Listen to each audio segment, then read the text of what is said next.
నల్లమలలో వేటగాళ్లు రెచ్చిపోతున్నారు. ఎక్కడ పడితే అక్కడ అడవి జంతువుల కోసం ఉచ్చులు ఏర్పాటు చేస్తున్నారు. అందులో చిక్కుకుపోయి చిరుత మృతి చెందడం కలకలం రేపింది. ఇంత జరుగుతున్నా ఫారెస్ట్ సిబ్బంది పట్టించుకోవడం లేదనే విమర్శలు వినిపిస్తున్నాయి. ప్రకాశం జిల్లా ఎర్రగొండపాలెంలోని కొలుకుల అటవీ ప్రాంతంలో చిరుత మృతి చెందింది. వేటగాళ్లు ఏర్పాటు చేసిన ఉచ్చులో చిక్కుకుని ప్రాణాలు కోల్పోయింది. అయితే తరచూ కుంటల్లో నీరు త్రాగడానికి చిరుత వస్తూ ఉండేది. ఇదే క్రమంలో వేటగాళ్లు పెట్టిన ఉచ్చులో పడింది. తప్పించుకోవడానికి తీవ్రంగా ప్రయత్నించింది. ఓ వైరును పళ్లతో తెంచేసింది. చివరికి విలవిలలాడుతూ ప్రాణాలు విడిచింది. చిరుత ఉచ్చును లాక్కుంటూ 50 మీటర్ల దూరం వరకు వెళ్లి చెట్ల మధ్యన ఇరుక్కున్నట్లు చెబుతున్నారు అధికారులు. ఒక రోజంతా ఉచ్చును వదిలించుకునేందుకు ప్రయత్నించిందన్నారు. చిరుతకు అక్కడే పోస్టుమార్టం నిర్వహించి ఖననం చేశారు. వేటగాళ్లను పట్టుకునే పనిలో ఉన్నారు.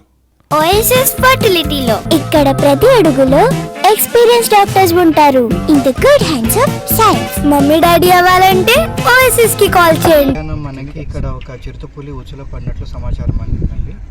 అది అప్పుడు బతికే ఉన్నది. వెంటనే మనకున్న వెటనరీ డాక్టర్స్, మనకున్న ఎన్ఎస్టీఆర్లో ఉన్న వెటనరీ డాక్టర్స్ని పిలిపించడం జరిగింది. దానికి మద్దతు ఇచ్చి దాన్ని ఉచ్చుని విడిపిద్దామని.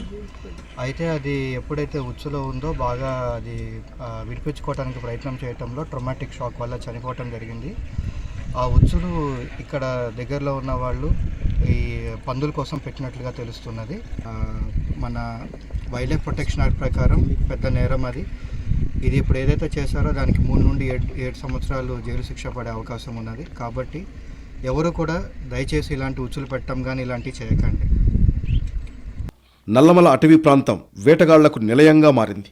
జింకలు, దుప్పులు, అడవు పందుల కోసం వేటగాళ్లు ఉచ్చులు ఏర్పాటు చేస్తున్నారు. అటవీ ప్రాంతంలో ఇలా వేటగాళ్లు ఉచ్చులు ఏర్పాటు చేసి జంతువులను చంపుతుంటే ఫారెస్ట్ సిబ్బంది పట్టించుకోవడం లేదని ఆరోపణలు వినిపిస్తున్నాయి.